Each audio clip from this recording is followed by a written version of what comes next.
Understanding financial literacy is really important if you want to become wealthy. Despite being the wealthiest people in the history of the world, many Americans experience financial stress. This might be because some people spend more money than they actually have, using credit cards too much, and barely making it from one paycheck to the next. So what does being financially literate mean? Financial literacy is all about knowing how to handle money wisely. It's like having a checklist of things you should know. It covers basic things like how to manage your everyday expenses, understanding debts, like credit card or mortgage debt, and knowing how to budget. That's figuring out how much money you have and how much you spend. Being financially literate also means understanding how money comes in, your income, and how money goes out, your expenses. It might seem simple, but it's really important. If you're not financially literate, you might struggle with your spending and worry about whether you can meet your goals, especially when you retire. Being financially literate helps you make smart money decisions, avoid unnecessary stress, and work towards becoming rich in the long run. It's like having a roadmap to financial success. It all starts with income. Income is the money you earn. It's the cash flowing into your pockets, and it's where your financial journey begins. So, when choosing a career, it's helpful to consider the law of comparative advantage. This law suggests that you should focus on what you do well and enjoy, especially if others value those skills. This way, you can earn more. For example, if you've built a successful business, you've likely identified and leveraged your comparative advantage. Success often involves hard work, rigorous planning, and setting goals. You don't necessarily need to own a business to succeed financially. Consider how you can make yourself more valuable to employers, co-workers, or customers. This involves thinking about your current job, even if it's a minimum wage position, an internship, or volunteer work. Always ask yourself, are you putting in extra effort, going above and beyond, and creating value for others? If not, you should do so to create more income. In the real world, you don't get paid just for putting in effort. You get paid when you create value for others. This emphasizes the importance of making choices that set you apart from others in the job market. Earning money is just the beginning. How you manage it is equally important. Financial success involves not only increasing your income, but also making wise decisions about how to use and invest that money. Expenses and budgeting.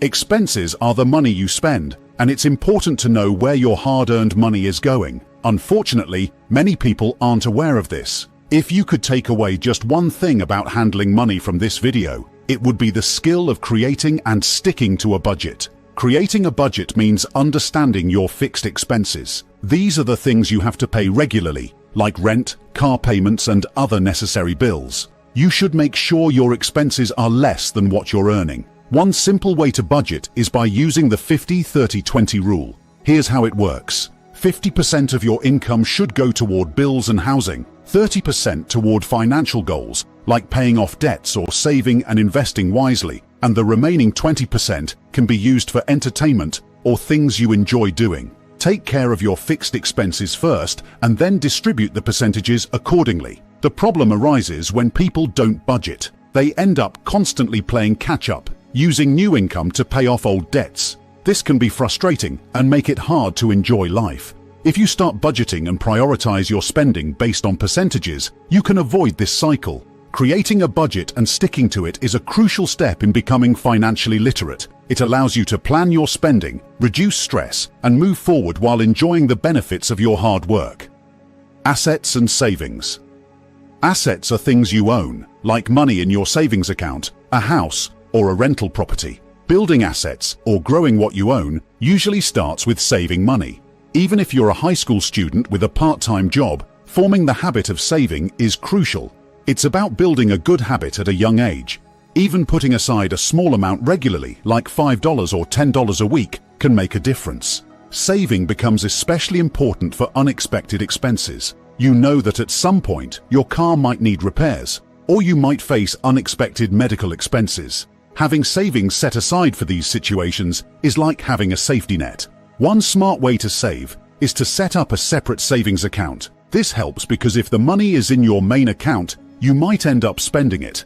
With a separate account, you're less likely to touch that money. You can make saving a regular habit by setting up automatic transfers. For example, Every time you get paid, a portion of that money can go directly into your savings account. Treat your savings like a fixed expense, something you have to pay yourself first. Once you have a good savings habit, it opens up opportunities for other investments. You can explore different types of investment accounts. This approach to managing your money helps you live with less financial stress and anxiety. It also reduces the chances of running into financial troubles because you have a safety cushion for unexpected expenses. In a nutshell, saving regularly is a key step to financial well-being. Stocks and index funds. When you've saved up some money, it's important to let your money work for you and diversify your investments. Diversifying means not putting all your money into one thing, because if that one thing doesn't do well, you could lose a lot. Imagine not putting all your eggs in one basket. When you buy stock, you're basically buying a small part of a company. This makes you an owner of that company, and you hope to get a share of the profits it makes in the future. However, stocks come with risks because the company might not do well. The stock market is a way of supporting businesses in the country, and it involves a balance of risk and reward. For someone with a small amount of money to invest, a good option is to consider index funds, exchange-traded funds, ETFs, or mutual funds. These are like baskets that hold a mix of different companies, providing broad exposure instead of investing in just one company. It's a way to spread your risk. Index funds and ETFs match the performance of a specific group of companies, like tech or consumer goods companies. Instead of choosing individual stocks like Tesla or Google, you invest in a collection of these companies through an index fund. There are different indexes and index funds available. For example, the S&P 500 represents 500 major publicly traded US companies. Diversification helps because when the value of one investment is down, others may be up, balancing out the overall performance of your portfolio. However, it's important to consider the purpose of your money. The stock market can have ups and downs, so it's best to invest with a longer-term perspective. Being financially literate means understanding which investments are suitable for short-term, intermediate, and long-term goals. This knowledge helps navigate the sometimes volatile nature of the stock market. Compound interest and time value of money. The most powerful force in finance is compound interest. It's a really powerful tool in your financial plan. The best way to take advantage of it is to start saving and investing early, especially after you've built up some real-world savings. Over 20-30 years, compound interest can add up to hundreds of thousands of dollars. The difference between starting to invest at age 50 compared to starting at age 25 can be huge, and it's mainly because of the benefit of time. Letting your money work for you over a longer period of time can have a significant impact. Even with economic ups and downs, diversified stock holdings have historically earned about a 7% real annual rate of return. The rate of return is crucial. An asset earning 3% annually will take 23 years to double in value, but an asset earning 7% will double in value every 10 years. This is where the time value of money comes into play. Investing in the stock market provides opportunities for everyone. The key is to exploit the time value of money by putting time on your side. The impact of time on your contributions is enormous. There are calculators that can show you the results, and it's often surprising. Now, let's understand the difference between simple interest and compound interest. With simple interest, you earn a percentage on your original amount. For example, if you have $100 and earn 5%, you have $105, and the next year you earn 5% on the original $100. It's a straightforward addition. On the other hand, compounding means that the percentage is applied not just to the original amount, but also to the accumulated interest. So, your $100 becomes $105, and then the 5% is applied to $105, making it $111, and so on. The numbers start to grow faster because the interest is calculated on both the original amount and the accumulated interest. Remember, compounding has a special mathematical force that helps your money grow more significantly over time.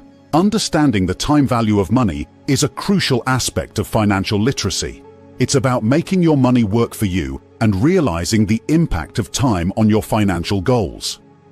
Debt and liability. Liabilities are basically debts or things you owe. The concept of the time value of money can work against you when it comes to debt.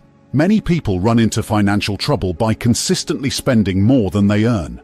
Credit is easily accessible, which has both positive and negative aspects. Using credit can be good when it helps you invest in valuable things like education or a home. The key difference lies in whether you're buying an asset or just consuming it. For example, buying a home involves borrowing money, but it's an investment in a valuable asset that retains its value over time.